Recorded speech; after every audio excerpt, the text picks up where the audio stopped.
Gentlemen, we now begin session 3 of this seminar. Session 3 of this seminar is on the demand creation for green hydrogen, and it's an honor to have Dr. B.N. Suresh as the chair of this session. Dr. B.N. Suresh, FNAE, is the Chancellor of the Indian Institute of Space Science and Technology, an honorary distinguished professor, ISRO headquarters. Dr. Suresh has held several prestigious positions in his illustrious career.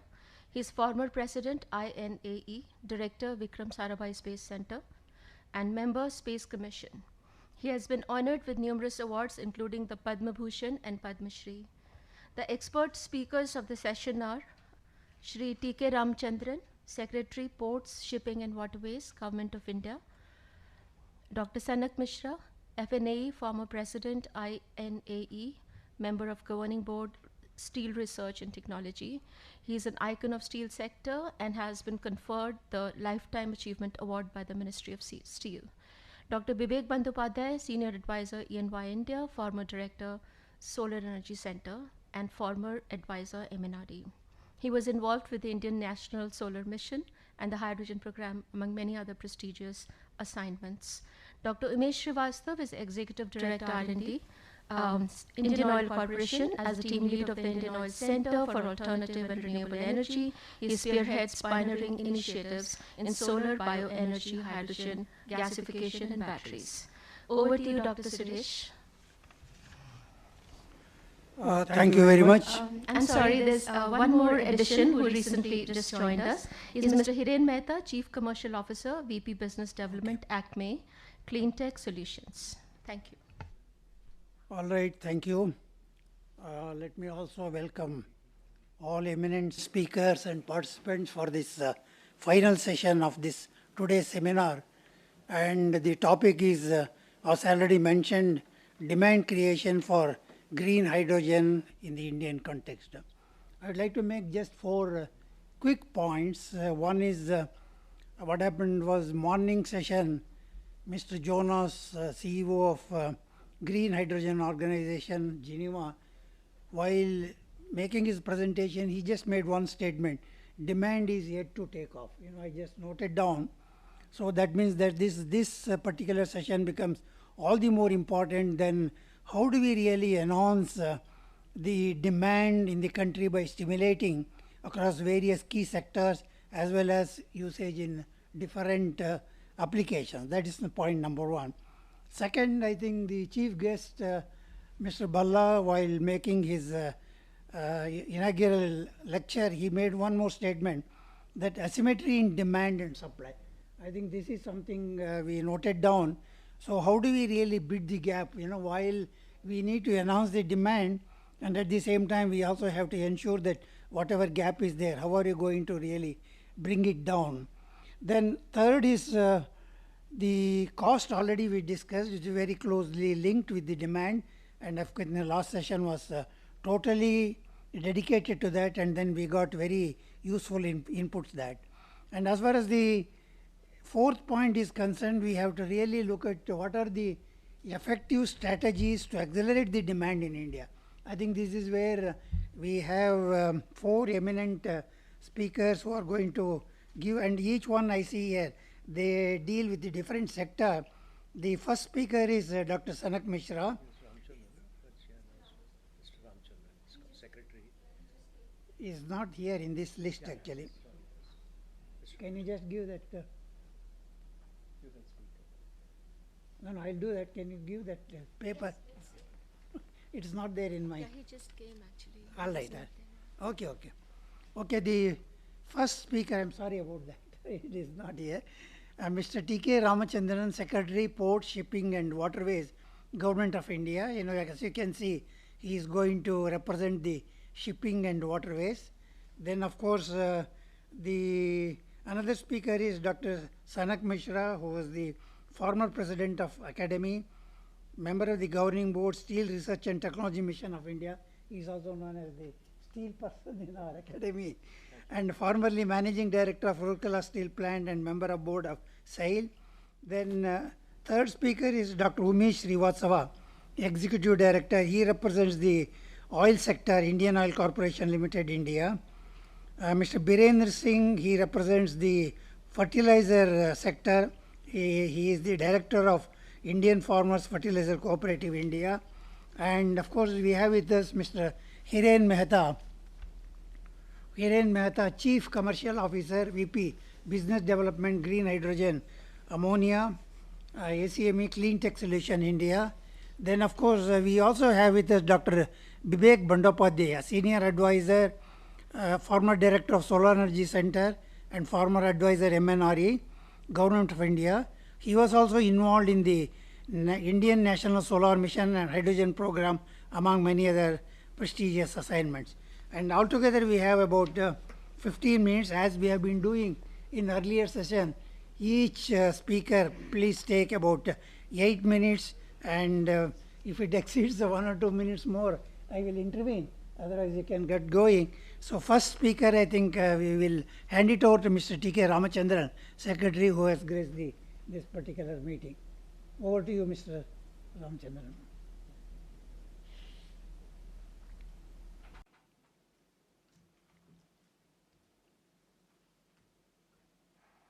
Speak from here? Yeah. You can speak from there. So good afternoon, everyone, and very glad to be part of this seminar being conducted by the ISA and the AMIE. And I think this could not have come at a more appropriate time, because the entire world is now looking towards green hydrogen as the messiah.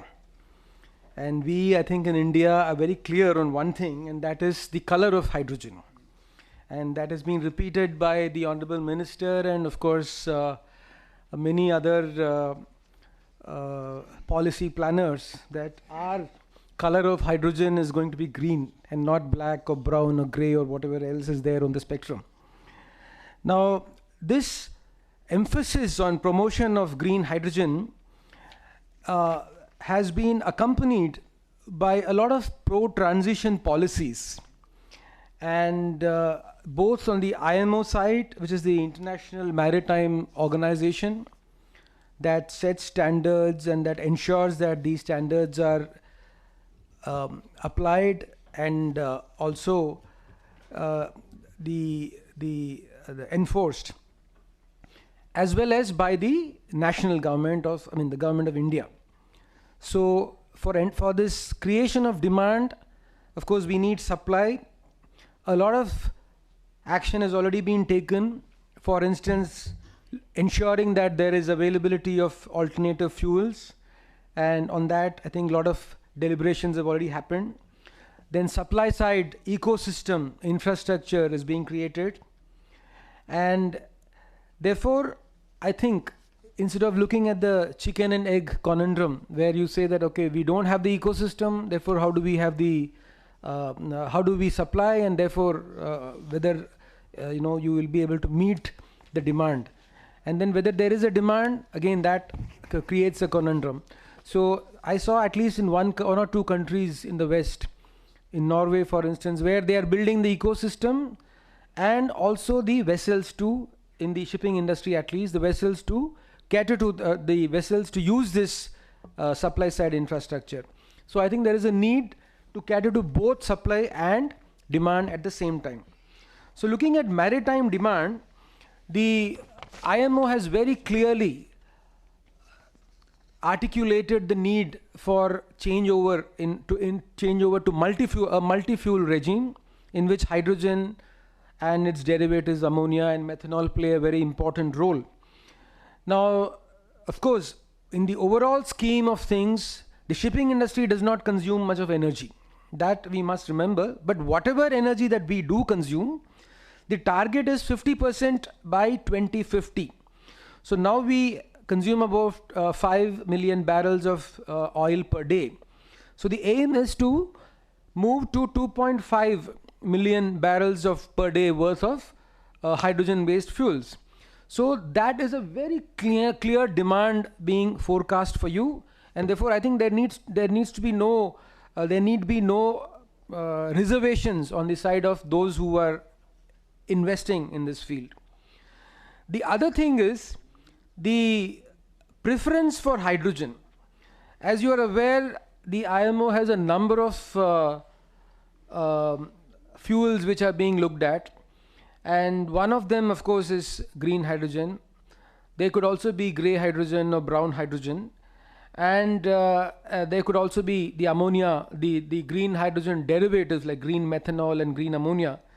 But now IMO has said that they are looking at multi-fuel.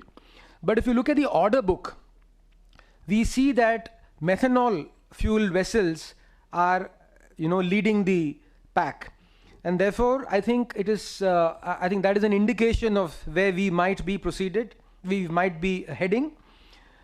And one of the important things about our country is that we are at a very strategic location. Now Singapore and China account for more than half of the global sale of bunker fuels, which is about 72 million tons in 2023. Now imagine half of this, which is 36 million tons of fuel, being converted to hydrogen or green hydrogen or its derivatives. That's a huge volume. Therefore I think people should just proceed ahead. Now where our competitiveness stems from our relative proximity, on the one hand to Singapore and on the other hand to the Fujairah and Jebel Ali and the other bunkering ports. Now unfortunately for them, maybe fortunately for us, we are near large swaths of dry land which can be used as solar plants.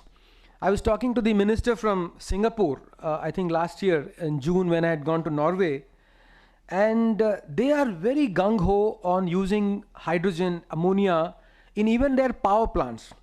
So I think something like the order of 2 to 5 million tons of ammonia, which they wanted to use in their power generation plants and not just in shipping. So therefore there is a lot of scope for India as far as bunkering is concerned. Now what have the ports done? Now at least 3 major ports have been identified as hydrogen bunkering ports and hydrogen hubs. In fact, I'm glad to tell you that last month we completed our auction, and 2,500 acres of land have been taken by about half a dozen companies just in Deen Dayal port, and the capacity that they are proposing to offer is about 7 million metric tons. So that's a huge volume, as you can well appreciate. And then Tuticorin port, again, there about 500 plus acres of land have been allotted to green hydrogen companies, and about 1 MMTA is the offtake expected. Investment of about 50,000 crores. And similarly, we have signed MOUs worth 3.4 lakh crores during the Global Maritime India Summit for green ammonia projects. So as far as ports are concerned, we are also looking at whether we can be part of a corridor, because as you can understand that a port by itself cannot really be, it can bunker, so creating the bunkering is of course one part of the entire value chain. So we create a bunker, we create storage, we create pipelines, we create production facilities and all that. But ultimately a ship has to come and take away that fuel. And therefore the IMEC corridor, which the government of India has been talking about, with forward and backward linkages to Singapore on the east and the Middle East on the west. So this corridor is expected to not just look at cargo, but also at fuels, bunkering, fuels, digital of course, but also bunkering and fuels. So hydrogen is going to be an important part of the IMEC corridor. And then coming to the last of the items, and that is vessels. Now you might ask, we are all dependent on international, the shipping industry and what they will do, and should we be dependent only on them? And my answer to that is, we also have therefore looked at how to convert our own vessels in the country to green vessels. So we have 2 schemes. One is called the Green Tug Transition Program, in which we are saying that we have used about 100 tugs within the major ports. So we have gone in for a transition program in which all the tugs that are used in the ports will either go hybrid or electric or hydrogen based. And therefore, they will create a micro ecosystem in and around the ports.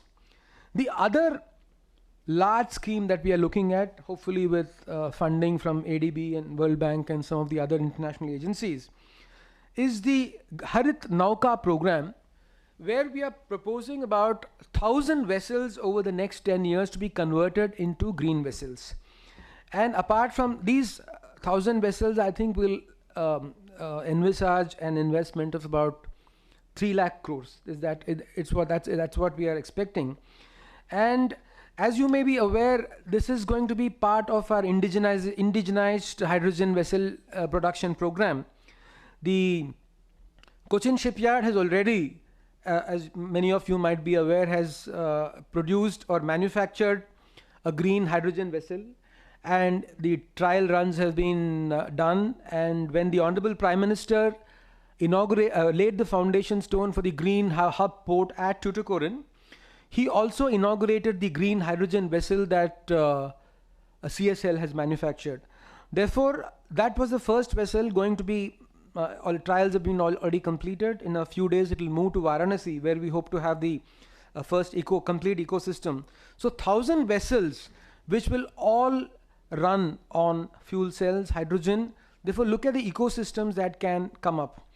And also, we are looking at urban ferries. As you might know, there are about 14 or 12 of them which are already operating in Cochin as part of the urban metro. It's called the urban water metro. So like Cochin, we want to have similar metros, water metros in Goa, Calcutta, Varanasi, Mumbai, Guwahati, and so on, so that the green ferries can become operational. And our ultimate aim is there are about 100,000 odd vessels across the country, which are all plying on our inland waterways. So our aim is we do not have to be dependent on the international ecosystem. The coastal and the river ecosystem is well within our scope, and therefore we want to start there. We want to start small, no doubt, but I think this has the scope to show the world how this transition can happen, how there be one area where we can be the forerunners. So with that, I think I'll stop. Thank you, Ramachandran. One question I have is that, it's nice to see that Government of India has taken a lot of initiatives for green hydrogen production. Where do we stand in terms of production? Where do we stand in terms of production? Is it part production, or when the full production is expected? So, like I said, the list of companies includes, RIL, L&T, Greenco, the Statecraft from Norway, then Semcorp from Singapore, Acme, Renew Power. You think of any name and it's there. So all of them have between them taken about 3,000 acres of land, and 200 acres is what I believe is required for 1 million tons, 250 to 300 acres. So I think we're looking at something like 5 million to 10 million tons What is the target over the next 5 years. 5 years. Over the next 5 years. Any other question? Anybody else has? Yes. Thank you. I was most, in a sense, pleased to learn of the bunkering arrangements. But bunkering arrangements, unfortunately, are as weak as the weakest link in charging a ship. You have ships from all across the world who will come. When I went to engineering school, I was taught that hydrogen is one of the most dangerous gases. You may actually walk into a hydrogen fire without knowing it because fire is invisible. What are the kinds of safety measures that are being put in place for this retail refueling of vessels? Yeah, so I did not talk about that because this was very specific on demand. Mm-hmm. So these are two things. One is on the safety and the regulatory protocols that are required to be put in place on the ship as well as at the bunkering point, that is the port. Now, IMO has already come out with a list of protocols that are to be followed on the ship as well as at the ports. So that is there.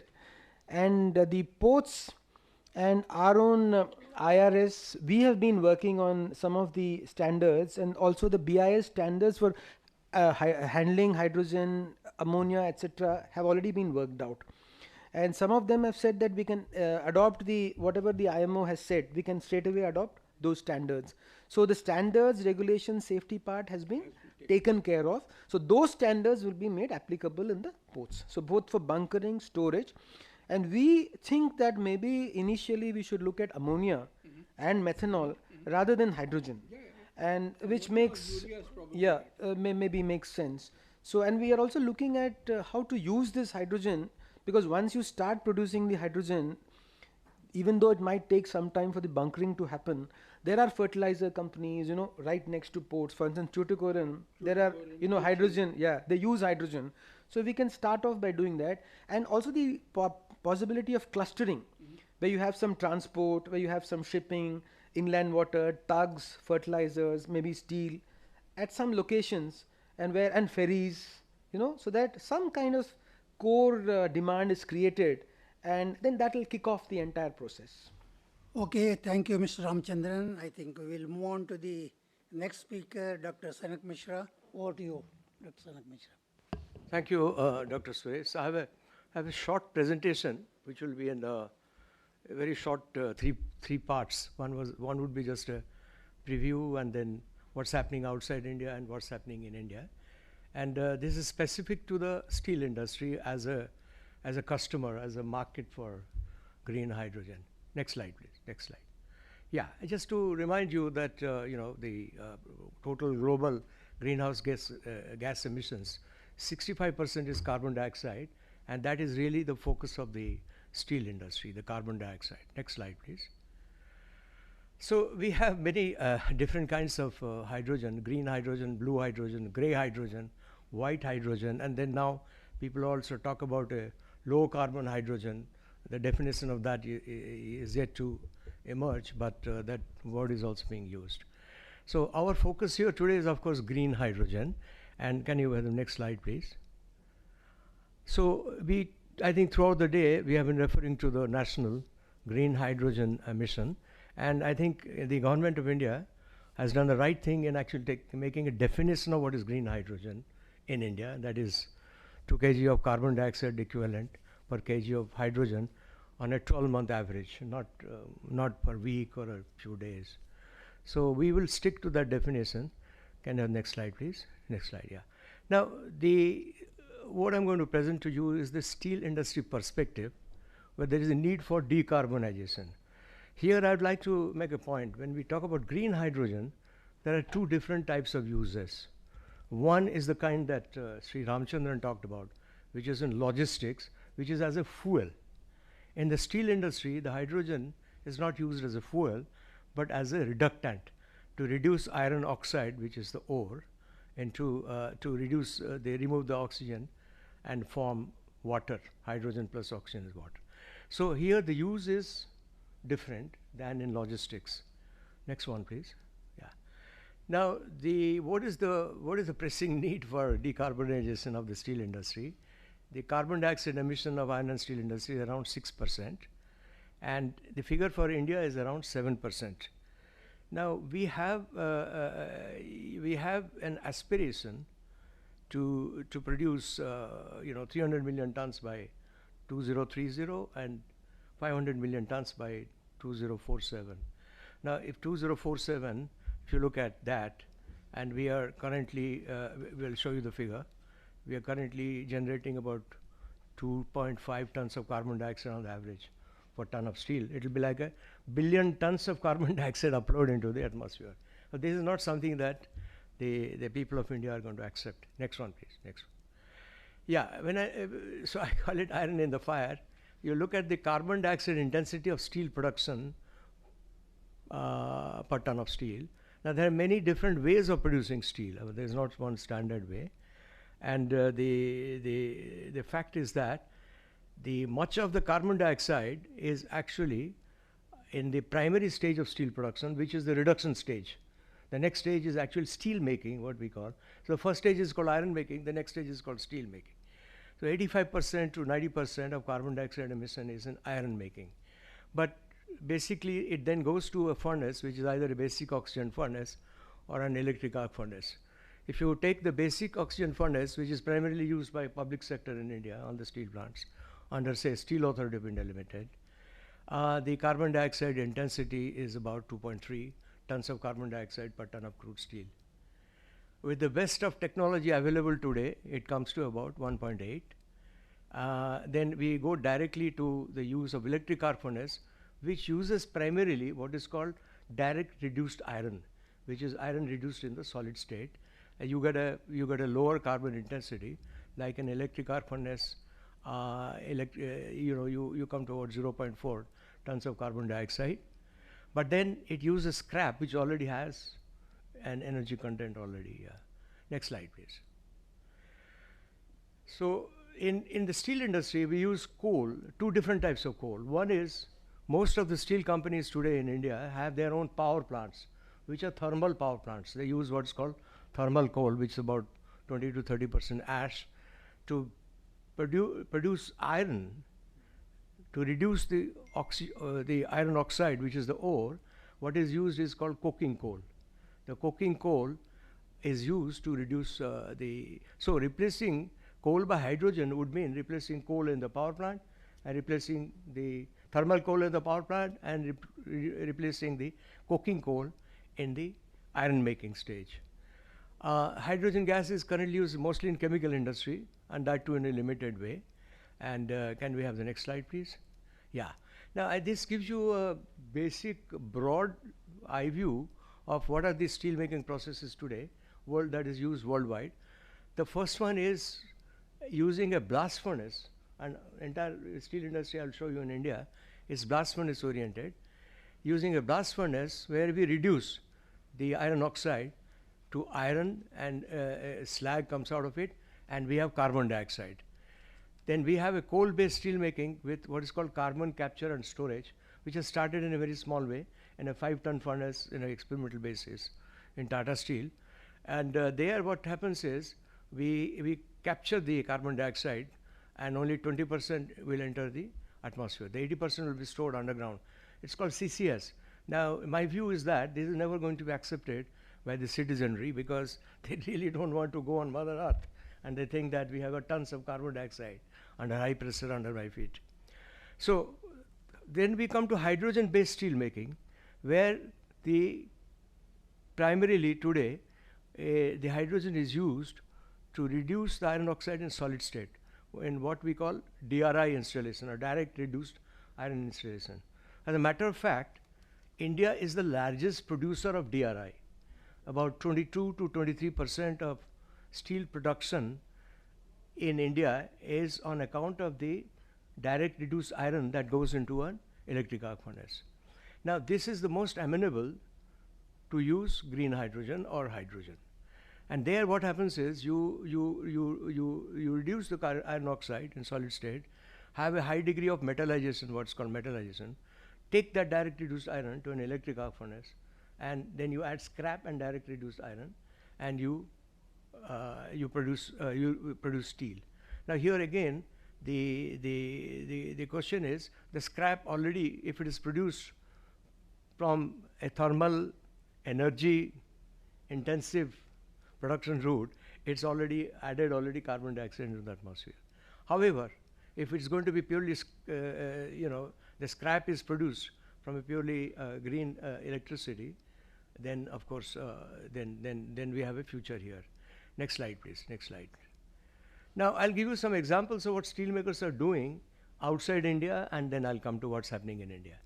Now, I think one of the pioneer projects was a demonstration project by a steelmaking company called Hybrid, and this is built in Luleå in Sweden in collaboration with Swedish state agency, state-owned mining company, and state-owned power company Vattenfall, which uses actually wind energy.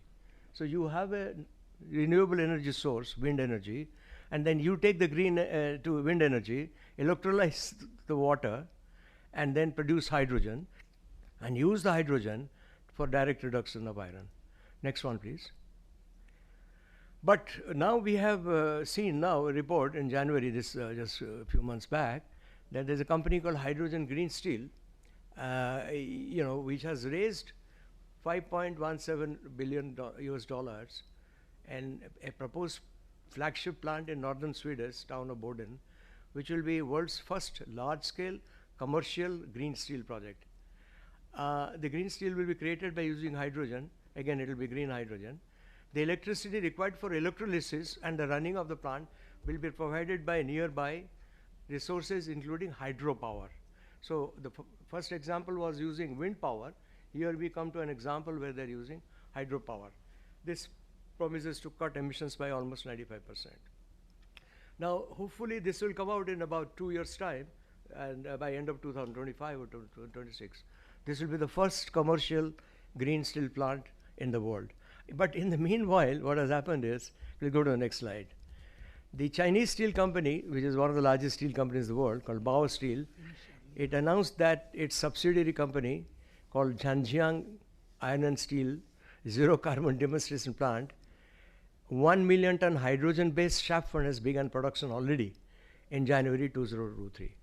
That hydrogen is not green hydrogen. The hydrogen can be called as a gray hydrogen, is sourced from its coke oven plant. The coke oven plant is a byproduct. So Bao Steel has a long-term plan, however, to develop low-carbon hydrogen supply to achieve ultra-low emission iron and steel production using natural gas or wind power. This is the first 1 million ton hydrogen-based shaft furnace in China, and we will see the next slide, a nice picture of that shaft furnace. Yeah, next slide, please. So you see that long shaft. That is that's the 1 million ton furnace where they reduce, they produce a DRI and then go to an electric arc furnace. Next slide, please. What's happening in Indian steel industry? Let's look at it. India is actually the largest steel producer in the world after China, and also now, of late, it's the largest steel consumer in the world. It's far ahead of all the advanced countries except China. It's witnessing robust steel demand and consolidation. The current steel producing capacity is 160 million tons. The figure is anticipated to rise to 300 million tons as per the National Steel Policy. And the finished steel consumption is expected to be 230 million tons per annum by, say, 2030-31, which will be requiring 300 tons of crude steel production. And I have made a projection that by 2047, we would be producing about 500 million tons of steel. In fact, during the last 1 decade, the crude steel making capacity increased by 70% in India, which is the highest growth in the world. Next one, please. Next slide. So this is just a crude steel production in India for the last 10 years, and you will see installed capacity versus crude actual production, which is a fairly high ratio of about 80 to 85%, varying from year to year.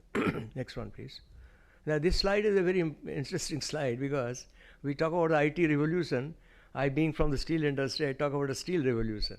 What it shows is the production capacity of Indian steel versus the world global steel as a whole, including China. From 1967 to 2022, the world steel production went up from 490 million tons to 1890 million tons. 50% of that is from China, of course, but it's a fourfold growth. If you look at India, you see between the same period, 1967 to 2022, the Indian steel production grew 19 times. And if I take current year, it would be actually 20 times from 1967 to 2023. It'll be, so you can see it's a phenomenal growth story of the Indian steel industry. The steel industry tends to be cyclic, no doubt, but overall, Indian steel industry is on a growth projectile. How many more slides? I think. Sorry, how many? 2 minutes. Okay. 1 or 2 minutes. Okay, India is okay. This slide is not so important, but what I wanted to say is the abundance of iron ore, scarcity of metallic scrap, and higher power tariffs drive the cost economics currently for the blast furnace, basic oxygen furnace route, not the DRI, electric arc furnace route, although India is the largest producer of steel through the DRI EAF route. Next one. Next slide, please. Yeah. So this is just gives you a ratio. I don't want to harp too much on it. Go to the next slide. Yeah. Tons of carbon dioxide emission per ton of crude steel from 3 major integrated steel plants in 2019-20 figure. Tata Steel 2.31, SAIL 2.6, JSW Steel 2.35. It's pretty high actually by international standards. Next one please. Yeah. The Government of India initiative for the green hydrogen, also consequently the Ministry of Steel has constituted 14 task forces with engagement of industry, academia, think tanks, etc. for achieving decarbonization of steel sector in a phased manner. In fact, I'm chairing one of those task forces. Next one, please. So this is the last slide.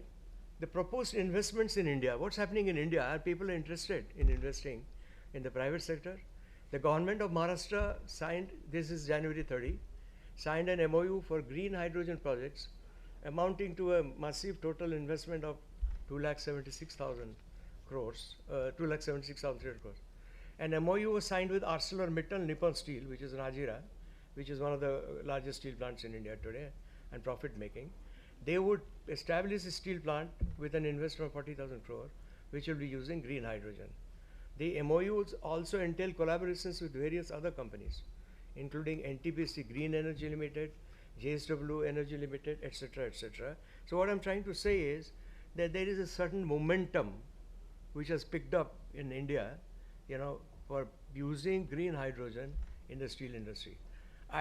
From my own experience in the industry, I see that after a critical level is reached, the momentum will be very high. And I see that steel industry in India would be one of the major customers, one of the largest markets for green hydrogen in the next 50 years. Thank you very much. I think that's the last one. Thank you, Dr. Sanak Mishra. One question, because we have run out of time. Now we are trying to switch over to, as you have recommended strongly, to green hydrogen usage in the steel plant. But does it demand any technology changes in the steel production itself? And if so, what percentage? It does. Actually, at the moment, the potential seems to be for DRI production, solid state reduction of iron ore.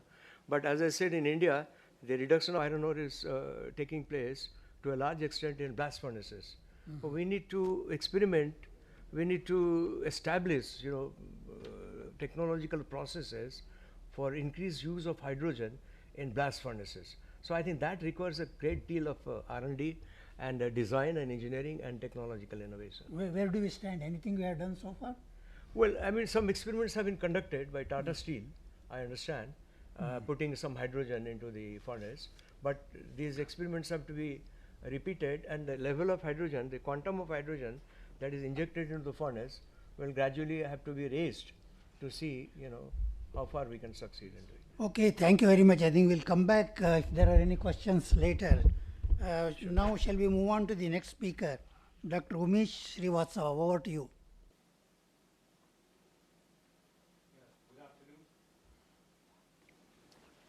Good afternoon to all. It's an honor to be speaking on this forum. The session has a title of Demand Creation for Green Hydrogen in the Indian Context, and I'd like to begin with some figures where it says that we were using something like 17 metric tons of hydrogen in 1975, and by this time, within 50 years, the hydrogen consumption grew to almost 5 times in the world actually, to what is now around 80-85 billion metric ton.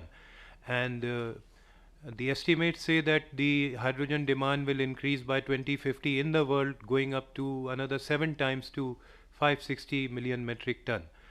So, which means that a lot of hydrogen anyway was being used and is going to be used as the world moves forward.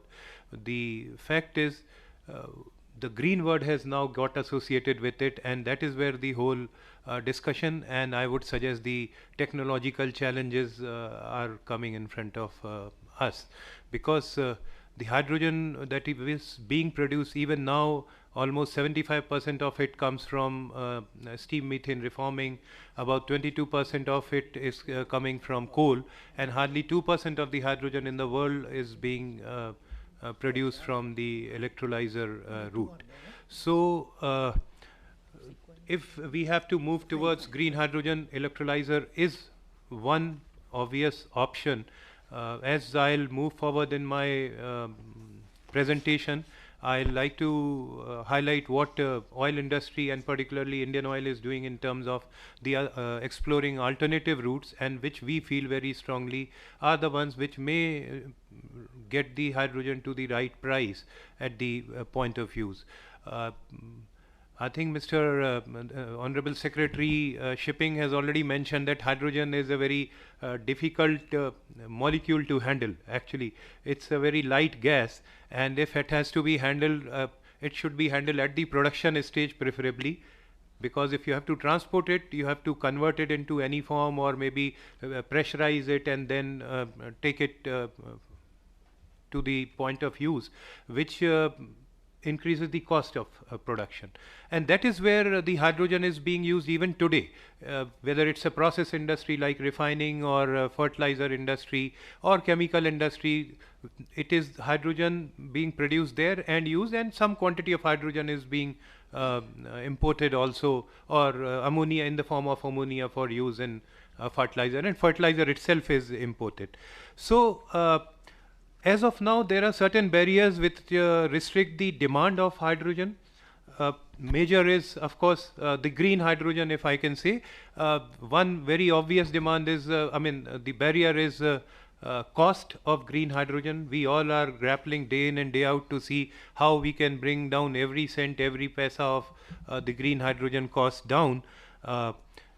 Then we also need suitable infrastructure to handle green hydrogen, because in our oil industry and oil and gas industry, we feel pipelines is the cheapest mode of transportation of fuel, but hydrogen being transported across the country on pipelines is a challenge. Round the clock renewable energy. Then the one very important aspect is for which is a barrier for the demand creation of hydrogen, is actually the regulations. Of late, a lot of emphasis has been given by the government, and therefore all the standardizing agencies, including PESO, has been working on the standardization regulation. But having said so, I'll also like to mention that so far as the mobility sector is concerned, there are at least 3 plants in my knowledge which are ready to dispense hydrogen in the country, but they are awaiting the regulatory approvals. Then workforce is again a very big challenge so far as the green hydrogen is concerned. The Indian engineering industry, we don't have proper trained manpower for maintaining the electrolyzers. We don't even have the electrolyzer manufacturing as of date. And I always, coming from R&D, in fact, I always feel that we may have the electrolyzer manufacturing ramp up in the country, but the components that go into the manufacturing of electrolyzers are still to be imported, a lot of them. So there has to be some concerted effort in actually either indigenizing those components, or maybe going to some new upcoming technologies which can actually not be using those precious metals and the membranes and the other kind of materials which go into the manufacturing of electrolyzer. And then of course the natural resources, the financing, the water which is required, these are some of the barriers. Having said so, I'd like to highlight what Indian Oil and Indian Oil R&D is doing in terms of bringing down the cost of green hydrogen. One is of course the electrolyzer route, where we are trying to work on the upcoming technology of AEM, which does not utilize the precious metals. And more importantly, we understand that hydrogen, if it has to be produced in big volumes, it has to the resources should be readily available within the country. So one resource is biogas, and the other is the biomass. And we've developed a technology for single step conversion of biomass into hydrogen, which is again a very high quality hydrogen to be used in the process industry as well as in the mobility sector. And the other one is converting CBG into hydrogen, which is the conventional SMR route, but the size of this SMR will have to be restricted based on the availability of CBG, or we may inject CBG into the naphtha, into the natural gas which goes into the SMR for mixed production of hydrogen. These are some of the routes we feel will get down, and our projection says that the production cost, if at all it will come down in the next 3 to 5 years of time, it will come down through these alternative routes of biomass or biogas. With respect to electrolyzers, I mean, the mathematics says that even if the cost of electrolyzer is nil, the cost of electricity required to produce 1 kg of hydrogen is almost $2+ even now.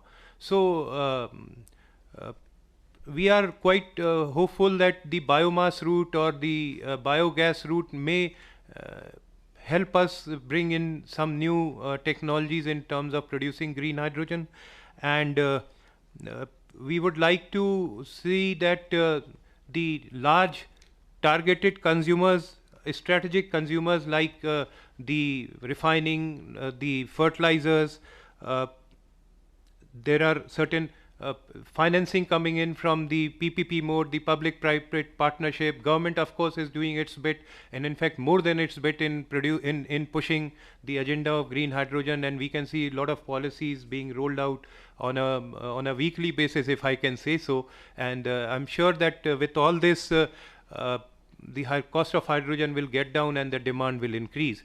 One very important part, which I think, of course, I had a meeting early in the morning with the MNRE, and they were mentioning, not on this topic, but they did mention that they are trying to forge alliances with other countries for facilitating carbon credit mechanism. This is also one route which actually will get the cost of hydrogen down and increase the demand of hydrogen. With this, I'll like to close, sir. Thank you.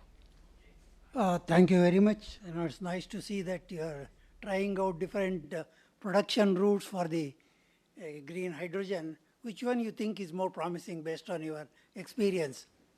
Sir, it is biomass to hydrogen, single stage biomass to hydrogen. It is a gasification process. We have developed it with one of the premier institute, and it is there to see. I mean, the pilot plant is already running. It is producing automobile grade hydrogen. What is the quantity you are producing? No, at the pilot plant, it's 5 kg per hour. We are scaling it up to another 20 kg per hour in our center, and at the same time, we're trying to see that if we can have 100 ton per hour, 100 kg per hour in any of our small refineries to begin with. And we feel that, you know, this hydrogen will have its dependence on biomass. And there's another industry which depends on biomass, which is the newspaper industry or the paper industry. So we like to see how, I mean, we like to emulate that in terms of ensuring the resources for this hydrogen. Any other question? Anybody else? Yeah. I am Dr. H.R.P. Yadav from Amity University, Haryana. In response to Dr. Srivastav's point, I have one thing. If we produce hydrogen from biomass route, there will be two greenhouse gases. One is CO2 and another is methane. Both are strong greenhouse gases, which is a very big challenge in this current scenario. So how to control these two greenhouse gases, and only then we can think of production of green hydrogen by this route. Thank you. Sir, I said we are utilizing a single step gasification process, and in the gasification process you don't get those kind of emissions. It gets converted itself in the syngas, and then you can have a pressure swing absorber where you can have the facility of capturing it separately. Okay, thank you very much. I think we will move on to the next speaker. It's Mr. Bibek Bandyopadhyaya. So over to you. Okay, good afternoon everyone. See, we are talking about demand creation of green hydrogen. if we see, we have already learned the distinguished speakers that green hydrogen can be used for two purposes. One, as the feedstock, chemical or reducing agent, and the other as the energy carrier. Now, as far as India is concerned, we are already using hydrogen, as Dr. Srivastava has mentioned. And that annual requirement right now, it is around 6 million tons. And our national green hydrogen mission has a target of 5 million tons per year. But this, which is being used as feedstock in refineries and fertilizer and ammonia production, comes from the gray hydrogen. So it's a question of replacing it by green hydrogen.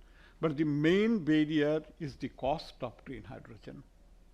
So first thing, the cost is to be brought down, and we have heard plenty about the reduction of cost even in this seminar.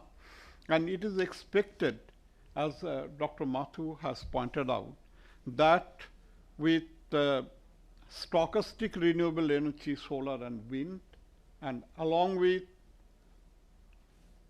storage, if the plant load factor can be increased up to 75%, then it is possible to get green hydrogen at a reasonable cost in Indian context. And that time, this gray hydrogen which is being required can be replaced by green hydrogen.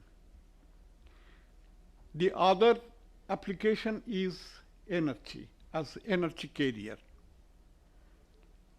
Let us see our energy situation. Right now, we are consuming around 37 exajoule for the annual consumption in the country. And it is projected that it would be 35% more by 2030. And we are a net energy importing country. In 2022, the energy import bill was around $185 billion. So, and we have already announced that by 2047, the country would be energy independent, and by 2070, it would be net zero. So keeping all these things in mind, there is immediate need of producing indigenous energy. And that's why the National Solar Mission and National Hydrogen Mission are probably the most timely initiatives by the government. So immediately what we can do is putting up the green ammonia plants and also opening the export potential, as many countries have done. And for that, again, government intervention is required for tweaking the policies and making more incentive, which can counterfeit the other countries' initiatives, and we can make green ammonia not only for our own country, but for export also. Because not only 6 million tons of gray hydrogen is being used in the country, we are also importing fertilizer, and we are also importing ammonia. And if you translate it, it is around 2 million tons per year again. The other energy requirement things are like what Mr. Ramachandran has already pointed out, shipping. Actually, hydrogen is considered to be a game changer technology in sustainable transportation. So not only shipping, for heavy trucks, for normal vehicles, we have done in India, when I was handling the hydrogen program, we had a project which has shown that green hydrogen can be blended with CNG with the available IC technologies up to 18% safely. And it would result in increasing fuel utilization efficiency, decreasing carbon monoxide and carbon dioxide emissions. That is because hydrogen being very small molecule, it helps complete combustion inside the gas chamber, and it increases the efficiency.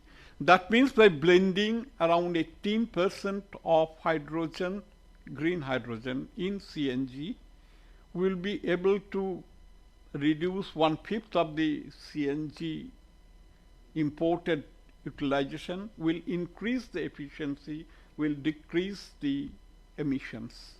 It is possible to do. In the morning, Dr. Kakotkar has told that we have to be very clear about the technology transition which is taking place. And that's what fuel cell technology is coming, and it will, within 5 to 10 years, will be very strong technology to help the electric vehicle fleet, complete fleet. And there, green hydrogen will have its own requirement. Now, how it can be done? So, Government of India has already taken many programs under the mission. Many of our public sector and private sector energy companies are putting up blending plants where in the existing gas pipe network, green hydrogen is being injected. And there are pilot projects which are finding out that how much blending can be done, at what pressure can be done, what is the condition of the pipelines. Because if we have a very extensive network of pipelines, 17,000 kilometers in this country. So if green hydrogen can be injected and can be given to many places, it can be utilized in many utilization factors, not only for transport, for power generation, for cooking, for heat requirement in many industries, it can be utilized. But then there are many ifs and buts. Hydrogen is, it can diffuse very easily. It can make the metals brittle. And we have to remember that the pipelines which have been set up, not only in this country but many other countries, were set up for natural gas, methane, CH4, which is a bigger molecule, and hydrogen being very smaller molecule, one is to be very clear that whether there would be even smallest leakage of hydrogen, because reports have already come up in Europe and USA that small leakage of hydrogen, when we are thinking of expanding utilization of hydrogen, may have detrimental effect in increasing the climate change, the greenhouse gas effect. Because hydrogen, it goes up in the stratosphere and interacts with the hydroxyl radical, OH. And we know that OH radical is the detergent of the atmosphere. So if small leakage of hydrogen from all plants for all utilization attacks this hydroxyl ion, its amount would be decreasing and it will not be able to break methane, the very powerful greenhouse gas. So it can give a reverse effect of increasing the greenhouse gas effect.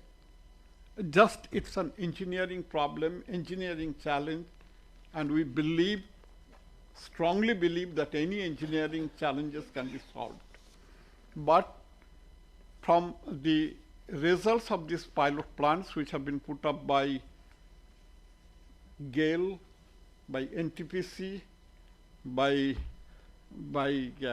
Adani Total, I think these results should be taken up, should be properly analyzed, and accordingly the technical standards to be made, the regulatory guidelines to be set up, the standard operating procedures have to be put up, and we have to be very cautious making the total planning. But it is possible to do, and as we have seen that we are importing energy and more energy will be imported. So even some of its portion, if it can be replaced by indigenously generated green hydrogen, which has every possibility, positive mark, we will be able to reduce our energy import bill, and we will also be achieving our twin targets, that is indigenous energy availability and reaching the climate targets. Thank you. Thank you, Dr. Bandyopadhyay. Just one question that, you have so much of experience in the energy sector, and also you said that you have worked in the H2 program. My question is that, as on today, in order to take on where you left to produce the indigenous green hydrogen, what are the one or two challenges on which we need to put some kind of concerted effort so that we meet the target? In your opinion, based on your experience? I think it is a very clear roadmap for green hydrogen. It is possible to do. First, the cost is to be reduced. That is the first barrier. Okay. And wherever the grey hydrogen is being used, as has already been mentioned, that they are itself they are producing the hydrogen, so that they have already solved the challenge of transportation of hydrogen. So the green hydrogen plants can be put up in the same cluster where it would be utilized. And Dr. Mishra has very rightly pointed out that for the reducing agent in the steel plant, if green hydrogen can be utilized, and I do not know much about steel plant, but only while looking the papers, I found our own Indian manufacturers have set up plants in Sweden, in Germany, isn't that Dr. Mishra? Plants which are helped by Mittal and all companies are basically hydrogen reducing what they are putting agent in they are Europe, utilizing. is it our own people, they have done it in steel plants? You made a good point. I mean, that as far as the steel industry is concerned, the hydrogen generators will be at site. So the logistics will be minimized. Just like thermal power plants are actually in the plant, in the steel plants today.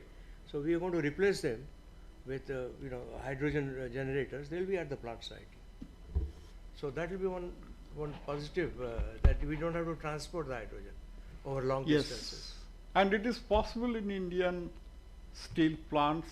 It can be used for they have the reducing engineering and agent design plants. capabilities to do that. I mean, there's no question about it. Anyway, they are moving in that direction, he mentioned already. Okay, thank you very much. I think we'll move on to the next speaker, Mr. Hiren Mehta. Over to you, please. Thank you. Good evening, everyone, and thank you, ISA and INAE, for giving this opportunity. It's a privilege to be a part of this group. Before I start discussion on the demand creation, just to set the context, I represent the ACME Clean Tech Solutions. ACME Clean Tech is currently third largest renewable power company in India, and we have set up world's first green hydrogen, fully integrated green hydrogen plant in Bikaner, Rajasthan, which we are now operating since last 2 years, which is where we are producing 5 tons per day of green ammonia. Moving forward, we have started putting up the commercial scale green ammonia project in India, Oman and USA. Before our country came out with the green hydrogen mission and started thinking, we have in 2019, we started working with the government of Oman for setting up the green ammonia plant, which is RF and BO Europe regulation compliant. And in that project, first phase, we have started construction, for which we have signed the long-term offtake agreement with the Yara Chemical and Fertilizers, which is world's one of the first arm's length basis a long-term green ammonia contract, and we also hope to produce be a first company to produce the green ammonia on the large-scale project. We are also having two projects in India. One is in Odisha, at Gopalpur port, for 1.2 million ton per annum, which we are developing in 3 phases. Each is 0.4 million for first phase. We have signed a term sheet with the IHI Corporation of Japan, and another project we are developing at Tuticorin port in Tamil Nadu. We do also have a project in USA and the state of Texas. So what I'm going to talk about is from the perspective of the green hydrogen producer and to the Indian context as far as the demand creation is concerned. So since morning we have talked about the various opportunities which India has for the green hydrogen consumption. Very to summarize that, I would like to put it in a two different bucket. One bucket where it's a low-hanging fruit, as we call, wherein grey hydrogen is already being used, which can be replaced with the green hydrogen, which Mr. Bandhopadhyay just talked about. That one of them is the refinery, where we are using around 6 million ton per annum of the green hydrogen at this point in time. Other one is the fertilizer sector, where we are importing 2.5 million ton per annum of the green ammonia, which is a large sum of the green ammonia, ammonia, not green ammonia. At this point in time, importing the grey ammonia, which can be replaced with the green ammonia. And third, which in detail Mr. Bandhopadhyay talked about, blending hydrogen in the natural gas pipeline. These are the low-hanging fruits which can be immediately replaced with the green hydrogen or green ammonia. Other bucket is, where either we need to have some kind of infrastructure investment or technology development, which is steel, cement or mobility. So here in this opportunity, I would like to draw attention to other sectors, where Indian context can work very well. One is that renewable power which is available to us is during the solar and wind hours, 16 to 18 hours a day. For the round-the-clock power, we still need battery backup. So being a battery is a rare materials, and some point in time it will be also a challenge, availability of that, and cost is also a challenge, where we believe that in daytime one can produce the hydrogen and can be stored, and that can be used as a storage. Hydrogen can be used as a storage of energy, and that's why during those hours when wind or solar is not available, that can be used for the round-the-clock power in our country. Other thing is, in our country, even certain places like islands, Andaman, Nicobar and Lakshadweep, diesel is being used for the generation of the power. While effort has been made by the government of India to replace that diesel with the natural gas, but it didn't happen yet. So this is one area where the green ammonia can be used to generate the power. So these are the other opportunities which I think can be worked in our country. Now talking about the challenges, have been talked about the price of the green hydrogen, which is this point in time, if not more than 2 times of the grey hydrogen price. Other is looking from the perspective of the developer, that finance cost and having long-term bankable contract is one of the major challenge. 75% is the debt which is required for any such project, and there is a chicken and egg story. Like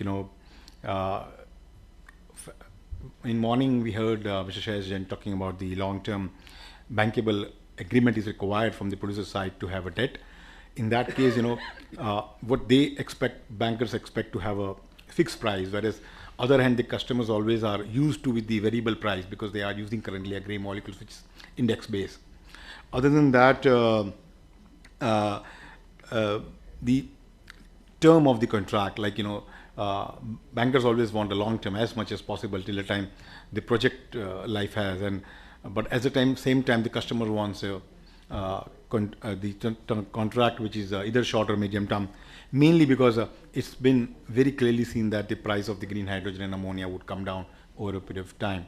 So this kind of challenges are the big challenges for anyone to set up green hydrogen and green ammonia plant.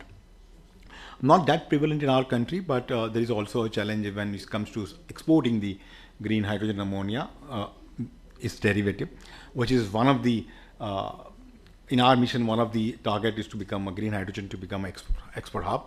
There is always a competition with the blue, which Jonas in the morning talked from the green hydrogen organization talked about that there is no fair treatment. Like there is a regulation for the green hydrogen and ammonia, but when it comes to fossil fuel based hydrogen, which is a blue hydrogen, there are no strict regulation or audit still there. So we believe there has to be a fair competition in that case. Now, moving from the challenges, I just would like to have some of the strategies which can work in the Indian context. Like, it is very, very important that to understand that to bridge the gap, one has to produce the green hydrogen. Like we have seen in case of in our country for the power, that some point in time cost of power, renewable power, was around 15 rupees, and now it's came to 2.5 rupees or 3 rupees. That has only happened because of the RPO obligations being put on the user. So, as a small step, some percentage of the mandate for using the green hydrogen in our country would be required to start with. Over a period of time, as the technology development will happen, like we all know that 55 units of hydrogen, for 1 kilo of hydrogen, 55 units of power is required. Going forward, as the technology development would happen, it will come down to maybe 52 or 45, and the green hydrogen price will come down.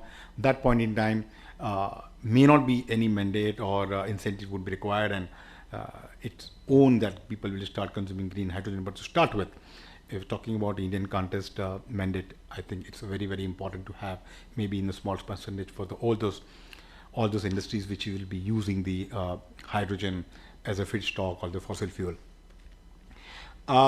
Otherwise, it's like they've been discussing that green hydrogen can be brought it down to the grey hydrogen price, but that's like chasing the mirage. It's not going to happen its own unless there is a consumption that will start and the economy of scale will kick in. Development, there will be money will be generated for the R&D, etc. So other thing is, recently we have also signed an MOU with the one of the largest fertilizer company in our country, which is IFCO, where we agreed to be a partner wherein we'll supply them ammonia molecule which will produce in India, and the as Secretary Bala spoke in morning that the government of India is putting a lot of efforts to sign a bilateral agreement with the various government like Japan and Singapore and Europe to sign under 6.2 of the Paris Agreement, wherein the green credits can be traded as ITMO. So that kind of strategy can be adopted. As I said, the 2.5 million ton of green ammonia we are already importing. So that ammonia can be replaced with the indigenously produced ammonia, and those green credits can be traded with the countries who don't have such kind of renewable resources to reduce their nationally determined contribution, which are NDCs. Other thing in my mind is that to create a demand that are very standards, for the green hydrogen and ammonia, which is expected to come. It should be structured such a way that the green hydrogen and ammonia price remains on the lower side. Just to give an example, wherever possible, storage can be allowed. Wherever possible, that those green ammonia and hydrogen can be consumed during only the production hours, so that additional CapEx is not required to be put in. One thing which also strikes in terms of the demand creation in India, like in Europe, there is a CBAM is applicable, like which is carbon. There is a mechanism, which required to be pay as a carbon tax, while using or exporting a steel to the Europe. So carbon border adjustment mechanism, as it's called. So that kind of, if we can have a agreement with the country like Europe, where we can produce a green steel and can export, so that also one of the demand which I can see. So thank you very much. I'll stop here and look forward for any questions. Thank you. I think you really gave a nice summary of entire green hydrogen, what we have been deliberating. I think we have run out of time. We have already exceeded 20 minutes, if I am correct. So I think I will take this opportunity to, first of all, sincerely thank our eminent 5 speakers, Mr. T.K. Ramachandran, Dr. Sanak Mishra, Dr. Umesh Srivastava, Dr. Bibek Bandopadhyaya, Mr. Hiren Mehta. I think an abundant amount of inputs were given. I'm sure that all of them will be summarized and taken forward. And I must thank the organizers, particularly International Solar Alliance, and particularly Dr. Ajay Mathur, who in fact chased me, and he was responsible for me to be here on this day. Thank you very much. And also INAE. And of course, at the same time, I take this opportunity to thank all participants staying late, and I still see the number, anywhere around 100 it used to oscillate. I think it's a good participation, good debate and discussion. With this, let me thank all of you and hand over to you for the final summing up. Thank you, Dr. Suresh, sir, and the panelists for wonderful proceedings material that you have given me for us in this session. And as a token of appreciation, may I request the session chair to give the souvenir to the panelist, and then Ramesh Kumarji of ISA will give it to the session chair. Thank you. We'll start with the Secretary, Shipping.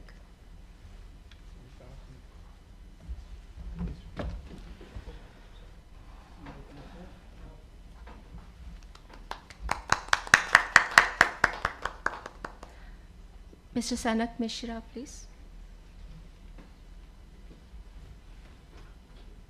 Shri Vivek Bandhopadhyay.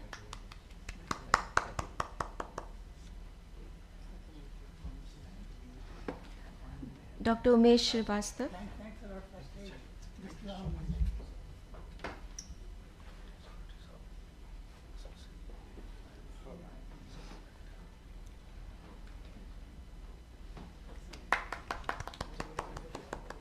Dr. Umesh Srivastav.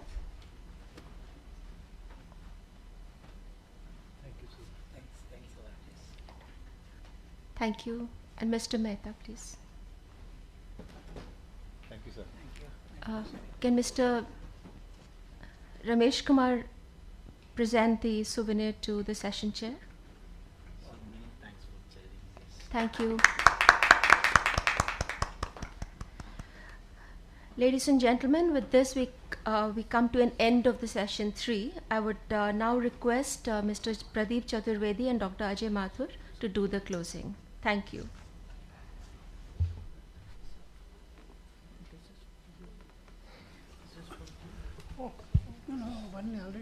Thank you very much, Mridla, for all the hard work you and Colonel Rai have done all these days, and even today, right from the morning, and you have made so comfortable for everyone to really be attending this seminar.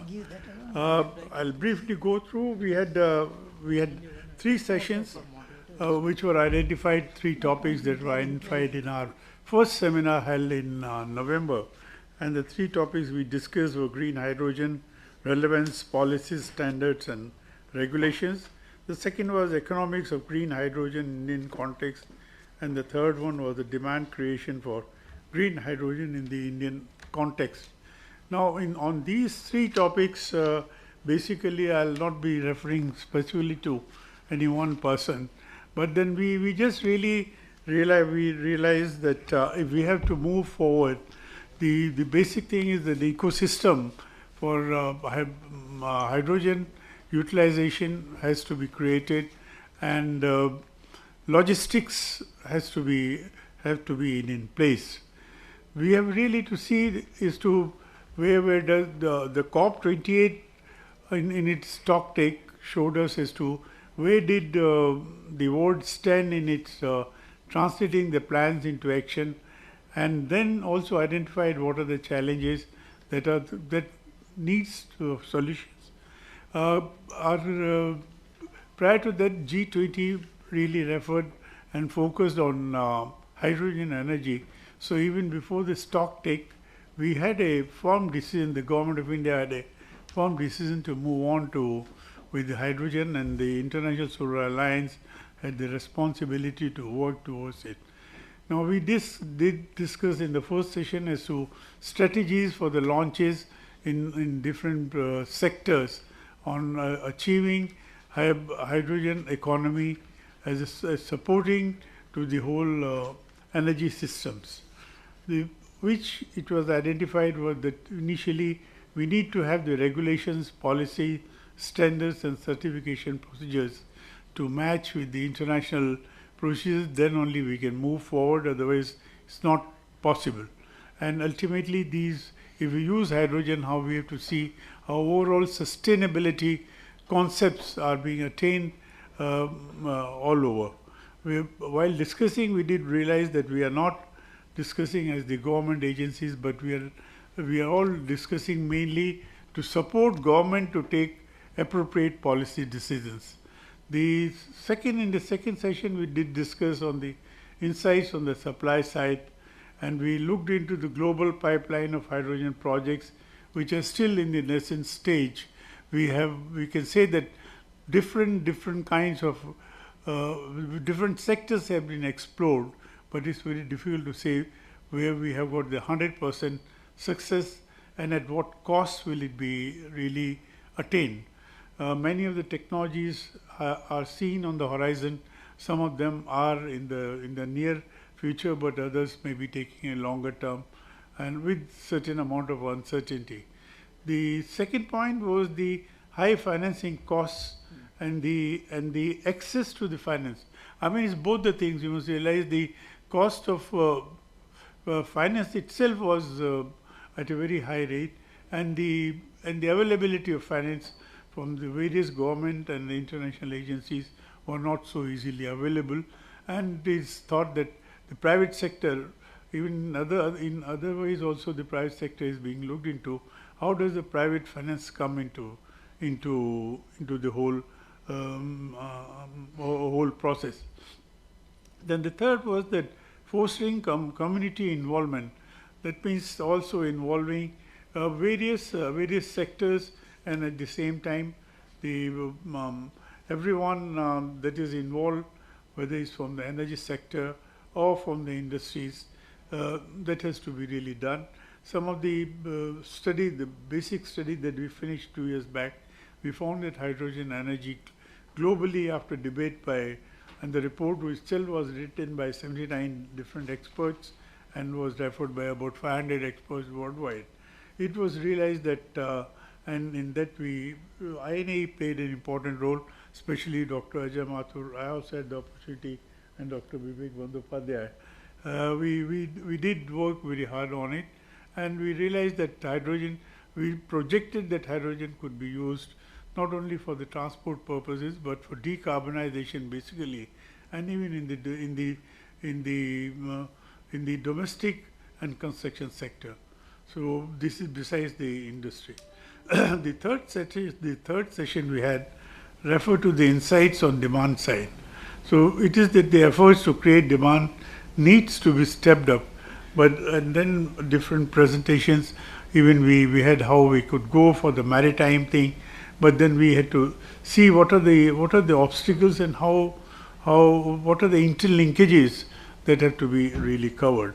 And the regulators' support and bold policies and private sector participation again are very important insights into the demand side projection. We also have to look into when we are looking into hydrogen, we have to see the overall energy transition, not only for the energy per se, but into the industry and the transportation sector, even the maritime sector. We had to create demand for carbon as a material. We have to also see that different materials used, how it is being taken care, how it is being done, and at what price, and at what places can interventions for better use of hydrogen could really be attained. Now these broadly were, without getting into specifics, these broadly were the three sectors that we discussed today. We wish to, under the Indian National Academy of Engineering, we have a technology forecasting and management group. We will be meeting 4 days from now.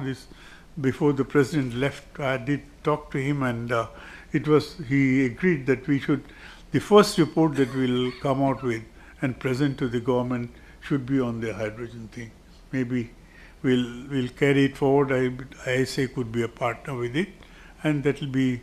I mean, ISA is not separate because Dr. Ajay Mathur chairs our energy committee, so he wears the two hats. So whether we say it's INA or ISA, that both have to go hand in hand.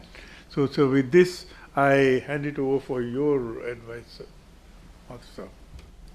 Thank you. It is. I think Mr. Chaturvedi has already presented a very detailed assessment of the discussions. I will only add that I think there were two kinds of issues that were discussed today. One was policy issues related to how do you help create demand and reduce prices. That was one key issue. And obviously, I think there was a broad feeling that as far as demand is concerned, all players in an industry, in a sector, should feel the need for change together, rather than one of them changing and being unfairly hit because of that. The second point that was made was that these have to be done in a technology neutral manner, so that as time goes by, new technologies that develop can be brought in. I think it would be useful for us to consider how this is done. The other issue that was discussed was that, and this occurred across many discussions, was that of industrial clusters. I think that particularly, one of the things that was brought out was the size of the hydrogen production and utilization facilities.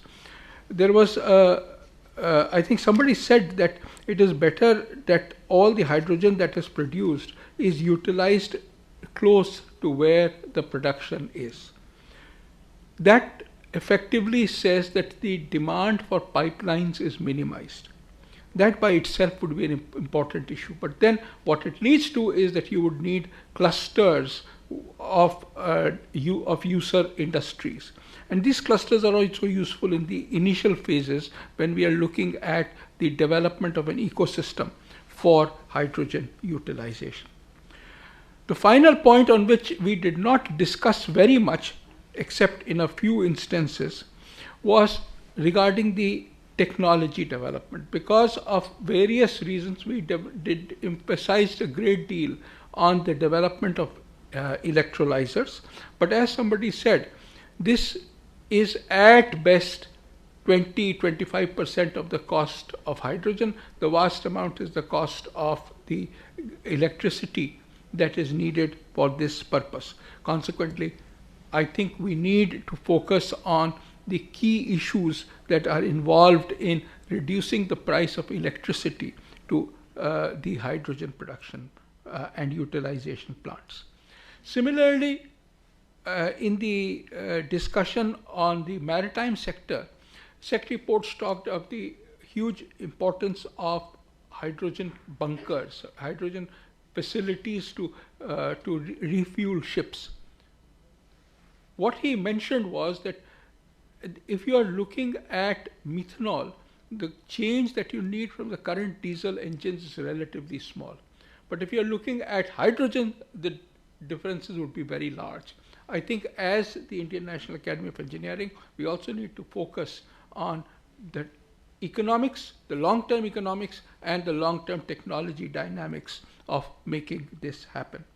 Similarly, in the case, Mr. Bilin Singh wasn't here, but I think one of the key problems that occurs, for example, in the fertilizer industry, is that when you create, reform natural gas to produce gray hydrogen, hydrogen is produced and carbon dioxide. That carbon dioxide is then used when you make urea.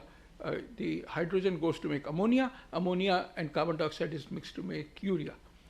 But if there is no CO2, how will the urea be made? Unless, again, you have got a cluster approach, you've got a power station or something nearby from where you can use the CO2 that goes into making the urea or the methanol. I think, again, what it emphasizes is, as these multiple convergences show, what it emphasizes is the importance of looking at cluster-wise development of industrial facilities.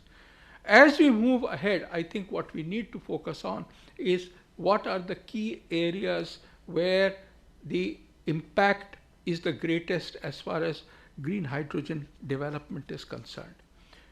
We do note that green hydrogen is cost effective or can be cost effective in a variety of sectors. But for it to be cost effective would mean a lot of both technological and infrastructural incentives to be taken into account. As Mr. Chaturvedi mentioned, we will, I think, as the Academy, focus on the kinds of technology enhancements that are needed, and as the ISA will focus on both the policies and the regulatory aspects in the training programs to come. Thank you very, very much.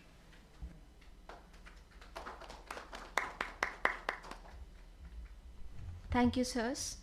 Ladies and gentlemen, this brings us to the closure of this seminar. On behalf of the International Solar Alliance and INAE, I would like to sincerely thank all the esteemed guests, session chairs, expert speakers, and the online and in-person audience for participation in this event. We deeply value your interest and support to ISA and INAE's Green Hydrogen Interest and Program. We look forward to the continued association as we move forward in this program. Thank you again, and you have a very good evening. Thank you.